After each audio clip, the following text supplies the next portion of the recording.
Hello friends, இப்போ நம்ம பார்க்க போகிறது 6ஆம் வகுப்பு கணிதம் 3ஆம் பருவம். அதில் ஃபஸ்ட்டு பாடம் பார்த்திங்கன்னா பின்னங்கள். அதில் இவற்றை முயல்கன்னு உங்களுக்கு புக்கில் பேஜ் நம்பர் 11ல் இந்த கொஷின் கொடுத்துருப்பாங்க. ஃபஸ்ட் கொஷின் பாருங்கள், 2/3 கூட்டல் 5/7.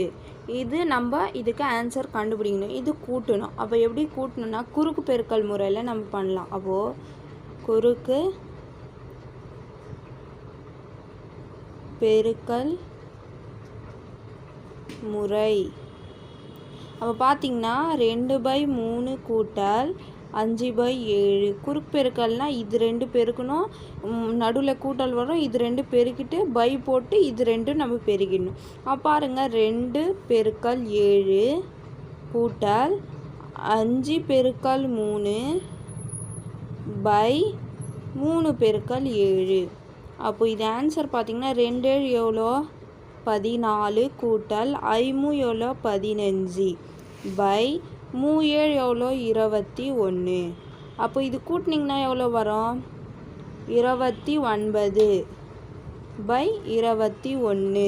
புரிஞ்சுதுங்களா? அவ்வளோதான், இது ஃபஸ்ட்டுக்கு ஆன்சர்.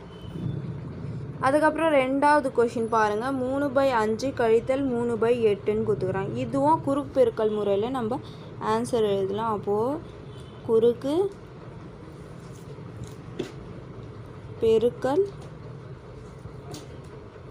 முறை.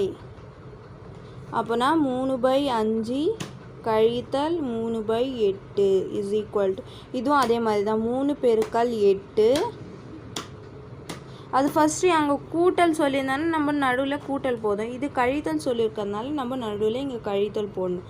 அப்போ 3 பெருக்கல் 5 பை இது 2 பெருக்கிடணும். அப்போது 5 பெருக்கல் 8. அப்போ பாருங்கள், 3 8 எவ்வளோ 24 கழித்தல் 3 5 எவ்வளோ 15 பை 8 எவ்வளோ 40. அப்போ பாருங்கள், 24ல் 15 கழிச்சிங்கன்னா எவ்வளோ 9. அப்போ இது 40 அப்படியே வரும். அப்போ பார்த்தீங்கன்னா இதுக்கு ஆன்சர் 9/40. புரிஞ்சுதுங்களா? அவ்வளோதான் ஆன்சர். குறுக்கு பெருக்கல்னால் இதுலேருந்து இப்படி பெருகணும், இதுலேருந்து இது பெருகணும், இது நடுவில் என்ன குறி கொடுத்து வராங்களோ அந்த குறி நடுவில் போட்டு பை போட்டு இது கீழே 2 பகுதியில் என்ன இருக்கும் அதை எடுத்து அது அப்படியே பெருக்கிடணும். புரிஞ்சுதுங்களா? அவ்வளோதான் இதுக்கு ஆன்சர்.